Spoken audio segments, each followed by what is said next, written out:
Junko Furuta, gadis cantik asal Jepang yang mengalami penderitaan layaknya neraka selama 44 hari. Furuta menjadi korban penculikan, penyiksaan, dan pembunuhan oleh remaja lelaki yang merupakan antek Yakuza. Kasusnya sendiri disebut sebagai kasus pembunuhan gadis SMA terbungkus semen. Hai, namaku Mega dan selamat mendengarkan ceritaku. Jadi ada beberapa yang request selain bahas sejarah, bahas juga kisah kriminal dan sesuatu yang berbau horor. Jadi aku bakal tambahin di channel YouTubeku dan aku bakal kasih playlist tersendiri. Dan cerita pertamaku ini adalah tentang Junko Furuta.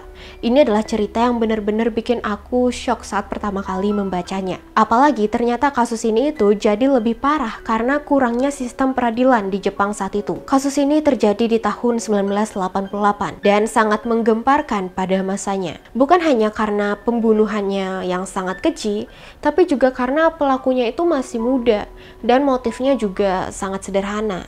Cuma karena cintanya ditolak doang. Junko Furuta berasal dari Misato, prefektur Saitama. Ia tinggal bersama ayah, ibu, kakak, dan juga adik laki-lakinya. Usianya sekitar 16-17 tahunan saat kejadian tersebut terjadi. Dan saat itu ia bersekolah di SMA Yashio Minami. Furuta adalah gadis yang cantik, dan karena itu dia cukup populer di sekolahnya. Teman-teman yang perempuan iri sama kecantikan dan kepopulerannya, sementara para laki-laki nih semua ingin mendekatinya. Dan seperti anak SMA di Jepang pada umumnya nih, Furuta itu pulang sekolah dia langsung kerja part-time sampai malam. Kehidupannya semua baik-baik aja, sampai ada seorang laki-laki yang tertarik dan ingin mendekati Furuta. Jadi ada cowok namanya itu Hiroshi Miyano, anak SMA juga, dan dia ini punya reputasi sebagai preman dan tukang bully. Pokoknya anak nakal di zaman itulah. Dan Miyano ini punya koneksi sama yang namanya Yakuza. Sedikit informasi buat yang belum tahu, jadi Yakuza itu adalah gangster atau sindikat yang sangat terorganisasi nih yang ada di Jepang. Yakuza juga sering dibilang sebagai mafianya Jepang. Mereka sering dikaitkan dengan kriminalitas dan dicap sangat berbahaya. Balik lagi, Hiroshi Miyano ini sama teman-temannya itu dikenal suka mendekati perempuan-perempuan yang nakal. Kayak yang suka ngerokok, minum alkohol, pokoknya yang mirip-mirip lah sifatnya sama Miyano and the Gang. Nah ini tumben Miyano itu tertarik sama Furuta yang notabene itu adalah gadis baik-baik. Ya tapi emang sih Furuta itu cantik banget, makanya Miyano tetap pengen ngedeketin. Long story short, Miyano ini akhirnya nembak Furuta lah. Dia menyatakan cinta, namun ternyata ditolak sama Furuta dengan alasan Furutanya tuh nggak mau pacaran dulu. Dia mau fokus belajar dan kerja. Miyano ini kaget ditolak sama Furuta. Miyano kan selalu membanggakan koneksinya dengan Yakuza ya. Jadi semua anak di sekolah itu pada takut sama Miyano. Dan karena takut, semua keinginan Miyano pasti dituruti. Nah, Furuta ini dengan beraninya menolak cinta Miyano. Ini tentu aja bikin Miyano marah besar. Dia nggak terima dong ditolak, dia nggak suka yang namanya penolakan. Apalagi sampai ditolak cewek ya kan. Dan begitulah kehidupan neraka Furuta dimulai. 25 November 1988, tepatnya pada malam hari pukul 8.30, Furuta pulang dari kerja part-time-nya dengan menaiki sepeda. Dan saat itu Miyano beserta salah satu temannya yaitu Nobuharu Minato sedang nongkrong nih di taman daerah Misato. Mereka nongkrong ngapain? Jadi mereka itu melakukan apa yang biasa gangster lakukan. Nakut-nakutin, malak, ngerampok, dan kadang mengincar cewek untuk diperkosa. Anyway, pas lagi nongkrong ini, mereka lihat tuh Furuta lewat pulang naik sepeda. Dari jauh, Miyano segera merintahin temennya ini, yaitu Minato, untuk menghadang Furuta. Minato nurut. Dia nyamperin Furuta terus nendang sepedanya. Dia nendang sepedanya sampai Furuta jatuh. Minato langsung kabur nih abis nendang. Sementara Miyano datang. Dia pura-pura baru datang. Ceritanya nggak sengaja papasan sama Furuta yang lagi jatuh. Ya jadi Miyano ini dia bikin senario. Dia seolah jadi pahlawan nawarin diri untuk nolong Furuta dan mengantarnya pulang. Furuta saat itu nggak menolak. Mungkin dia takut juga kali ya diganggu sama pria yang tadi nendang sepedanya. Nah pas dia terpulang ternyata Furuta ini malah diajak ke bangunan gudang bekas gitu yang lokasinya nggak jauh dari sana. Langsung deh keluar sifat aslinya Miyano di sana. Dia nakut-nakutin Furuta. Miyano ini pamer tentang koneksinya dengan Yakuza dan apa aja yang bisa dia lakukan kepada Furuta kalau misalnya Furuta itu nggak nurut. Furuta tentu aja takut dong, itu udah malam dan dia di dalam gudang berdua doang.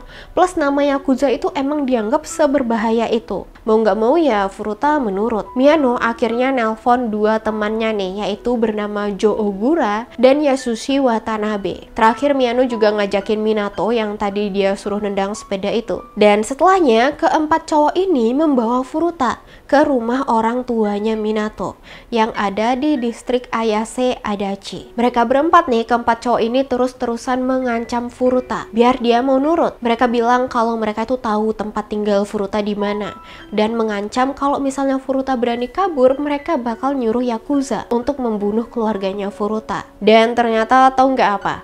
Miyano dan ketiga temen cowoknya ini udah punya rekam jejak pemerkosaan terhadap perempuan secara beramai-ramai.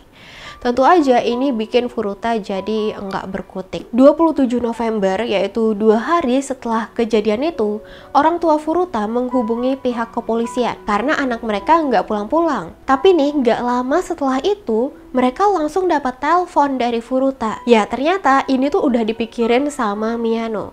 Untuk menghindari pencarian polisi, Miyano memaksa Furuta untuk berbohong. Furuta ini disuruh ngomong kalau dia itu lagi menginap selama beberapa hari di rumah temennya dan meminta agar polisi dan orang tua menghentikan pencarian dirinya karena dia tuh baik-baik aja. Sementara nih, kejadian sebenarnya di rumah Minato, tempat Furuta ditahan, Furuta ini dipaksa untuk mengaku sebagai pacar salah satu dari mereka. Sebenarnya nih ya, orang tua Minato itu udah curiga ngelihat Minato sama teman-temannya bawa cewek ke rumah. Tapi mereka diem aja karena mereka takut sama Miyano yang punya kenalan Yakuza. Bayangin deh, orang tua aja setakut itu loh dengar kata Yakuza. Dan di rumah itulah selama 44 hari ke depan, Furuta berkali-kali mendapat penyiksaan yang tingkat kekejamannya itu melewati logika manusia. Bukan hanya disiksa oleh keempat lelaki itu, tapi teman-teman Yakuzanya Miyano juga sering diundang untuk turut menyiksa Furuta. Laporan resmi dari pengadilan Jepang mencatat penyiksaan Furuta dengan detail dan diberitakan secara luas. Menurut laporan persidangan nih, Furuta itu diperkosa sebanyak lebih dari 500 kali secara bergilir oleh para lelaki tersebut, yang jumlah lelakinya itu katanya lebih dari 100. Gadis paling populer di sekolah itu bahkan juga dijadikan sasaran kekerasan fisik. Berkali-kali dia dipukul dengan stik bambu, besi batangan, dan juga stik golf. Tubuhnya juga digantung di plafon dan diperlakukan seperti karung tinju. Para lelaki dajjal itu juga membuat Furuta kelaparan. Furuta dipaksa cuma boleh makan kecoa dan minum urinnya sendiri. Masih ada yang lebih parah, sumpah aku nggak kuat bacanya karena ini bener-bener di luar nalar manusia. Gila sih, jadi beberapa bagian tubuhnya Furuta itu dibakar. Tubuhnya ditempelin lilin yang menyala. Bahkan beberapa bagian tubuhnya ada yang dimutilasi atau ditusuk jarum jahit. Dalam kondisi yang demikian brutalnya nih, Furuta juga dipaksa untuk bermasturbasi di depan para pelaku. Benda-benda asing yang tak masuk akal juga dimasukkan ke bagian private-nya, sehingga mengakibatkan pendarahan yang hebat. Kurang lebih 16 hari saat masa penyekapan Furuta nih, sebenarnya ada seorang pria yang diintimidasi oleh para pelaku untuk memperkosa Furuta. Nah, pria ini melaporkan insiden tersebut ke saudaranya. Saudaranya pun meminta orang tuanya nih untuk memanggil polisi dan memeriksa rumah Minato. Akhirnya ya, ada juga orang berakal yang memutuskan untuk melapor dan memanggil polisi. Tapi ternyata keberuntungan belum memihak Furuta. Dua polisi yang bertugas saat itu mengatakan bahwa nggak ada gadis di rumah Minato. Gila nggak sih, kok bisa? Jadi ternyata kedua polisi itu enggak memeriksa isi rumah dengan benar. Dua polisi ini cuma sekedar nerima laporan doang. Yang penting mereka ngelakuin tugas mereka, yaitu memeriksa rumah, ya udah gitu aja.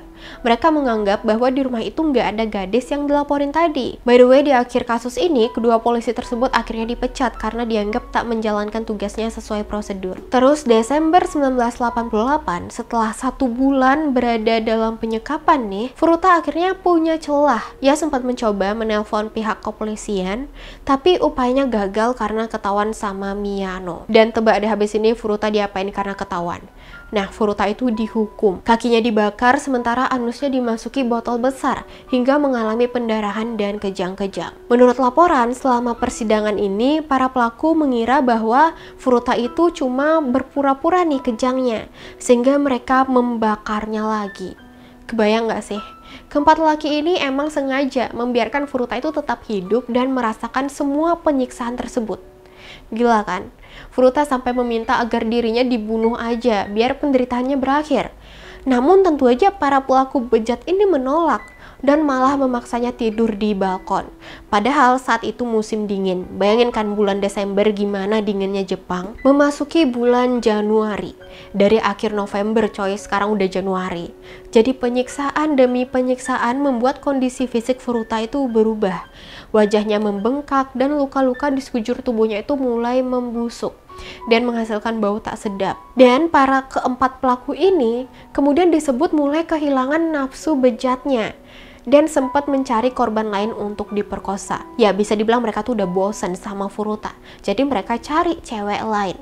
Meskipun menurut laporan ya, cewek lain ini nggak diperlakukan sekejam Furuta. 4 Januari 1989 adalah puncaknya.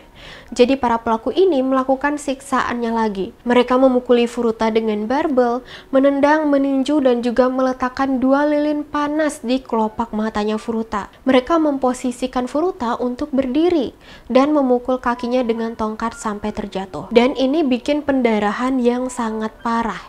Bahkan nanah itu disebut bermunculan dari luka bakar sebelumnya yang udah terinfeksi. Keempat anak laki-laki itu menutupi tangan mereka dengan kantong plastik dan mereka terus memukulinya. Pada akhirnya mereka menuangkan cairan juga ke paha, lengan, wajah, dan perutnya Furuta untuk kemudian dibakar lagi. Furuta diduga berusaha untuk memadamkan api, tapi lambat laun tubuhnya itu menjadi tidak responsif. Furuta akhirnya meninggal setelah serangan yang berlangsung selama 2 jam pada hari itu. Meskipun keempat remaja ini preman, ternyata mereka tetap takut ditangkap polisi. Mereka memutuskan untuk membungkus tubuh Furuta dengan selimut dan menempatkannya di drum bervolume 208 liter. Kemudian mengisinya dengan semen basah. Pada pukul 8 malam, mereka membawa drum itu ke sebuah daerah bernama Koto di Tokyo. Kemudian drum itu dibuang ke dalam truk semen. Menurut kalian tubuh Furuta langsung ditemukan nggak? Jawabannya adalah enggak. Ya parahnya lagi, kasus Furuta itu terungkap karena ketidaksengajaan. Pada akhir Januari 1989 nih, 2 minggu setelah kematian Furuta, Hiroshi Miyano dan Jo Ogura itu diinterogasi oleh polisi dengan tuduhan pemerkosaan. Mereka diinterogasi secara terpisah. Saat menginterogasi Miyano nih, polisi membeberkan suatu kasus pembunuhan yang Miyano salah pahami sebagai pembunuhan Junko Furuta. Miyano ini di sana terkecoh sama pertanyaan polisi. Miyano pikir Jo Ogura itu udah ngaku tentang Furuta. Akhirnya ya Miyano ngaku juga sama polisi bahwa mereka telah membuang jasad Furuta. Polisi bingung dong, Furuta ini siapa yang dimaksud? Dan karena inilah langsung terungkap tentang kasusnya Furuta dan pelaku-pelaku yang lain. Investigasi lebih lanjut kemudian dilakukan lagi. Besoknya, drum berisi tubuh Furuta ditemukan, yaitu pada 30 Maret 1989, yaitu hampir sekitar 3 bulan kemudian. Berita ini jadi heboh di sepenjuru Jepang. Nggak lama kemudian, pengadilan atas kasus Furuta dimulai dengan mendatangkan seluruh pelaku. Keempat remaja tersebut mengaku bersalah di sana karena melukai korban yang menyebabkan kematian. Statementnya itu, padahal jelas-jelas itu pembunuhan, bukan melukai korban yang menyebabkan kematian. Vonis terhadap pelaku juga dirasa sangat tidak adil dalam pandangan masyarakat. Semua menganggap hukuman yang mereka terima itu terlalu ringan, bahkan untuk pelaku kejahatan di bawah umur. Yang paling ringan aja cuma 7 tahun. Padahal mereka melakukan penyiksaan 1 bulan lebih dengan sangat keji loh. Apalagi publik ini makin marah karena pengadilan merahasiakan identitas keempat pelaku. Karena yaitu mereka dianggap masih di bawah umur saat kejahatan itu dilakukan. Namun beberapa jurnalis berhasil mengungkap identitas mereka dan mempublikasikan nama mereka. Mungkin karena saking gedeknya juga ya para jurnalis ini, mereka meyakini bahwa keempat remaja itu nggak pantas identitasnya dirahasiakan. Hiroshi Miyano yang terduga sebagai dalang kejahatan dan merupakan lelaki yang cintanya ditolak oleh Junko Furuta ini dihukum 20 tahun penjara. Dia berusia 18 tahun kala kejahatan itu dilakukan dan telah dibebaskan tahun 2009. Sementara Minato yang rumahnya dijadikan lokasi penyiksaan dan pembunuhan dihukum kurang lebih 5-9 tahun penjara.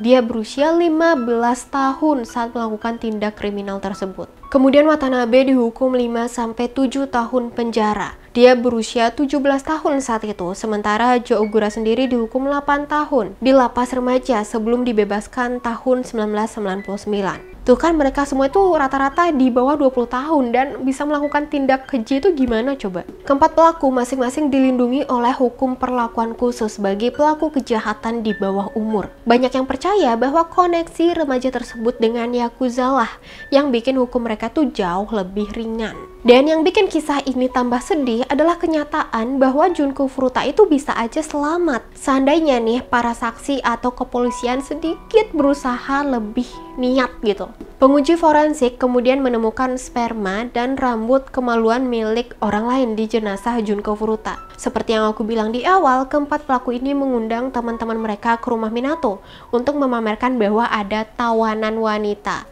di sana. Bahkan ada cewek juga yang diajak ke sana dan si cewek itu malah menggambar wajahnya Junko yang lagi tersiksa.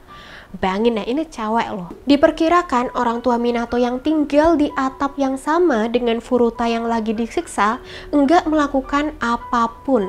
Mereka takut sama anaknya sendiri, bahkan takut sama Yakuza. Dan mereka juga takut kehilangan reputasi mereka di masyarakat. Makanya orang tua Minato ini tutup mulut melihat seorang perempuan disiksa di rumah mereka. Minato juga punya saudara laki-laki dan saudaranya ini juga diem aja. Saudaranya ini cuma ngingetin Minato aja, bilang awas lo nanti anak orang bisa mati. Cuma gitu aja, udah nggak ngelakuin apa-apa. Polisi juga pernah dihubungi 2 kali, pertama dari saksi yang menceritakan kejadian tersebut, dan yang kedua adalah ketika Furuta menelpon polisi. Cuma berhasil diputus sebelum ngomong apa-apa. Dan kedua telepon ini nggak ada respon gercep dari polisinya, nggak ada yang curiga tentang apapun, dibiarin aja. Dan satu lagi, kebayangkan semua kasus heboh Junko Furuta ini sebenarnya terungkap karena Miyano nggak sengaja keceplosan ngomong sama polisi. Bayangin deh kalau Miyano tuh nggak keceplosan, nggak bakal kayaknya terungkap kasus ini. Junko Furuta kemudian dimakamkan pada 2 April 1989. Sejak 2019, 3 dekade setelah kematian Junko Furuta ini, keempat pelaku udah bebas sepenuhnya. Dan 3 dari 4 pelaku ini nggak ada tobat-tobatnya. Mereka dikabarkan mengganti nama dan menyombongkan perbuatan mereka dalam kasus tersebut, terutama Miyano. Ya, Miyano si dalangnya itu. Mereka juga pernah ditangkap lagi karena kasus penganiayaan dan pemerkosaan. Intinya mereka itu nggak ada rasa bersalahnya. Nggak kebayang gimana sedihnya orang-orang terdekat, terutama orang tuanya Junko Furuta, mengetahui bahwa anaknya itu ternyata disiksa selama 44 hari. Sekian ceritaku kali ini dan jangan lupa di like, subscribe, dan komen. Next kalian mau aku bahas apa? Bye-bye.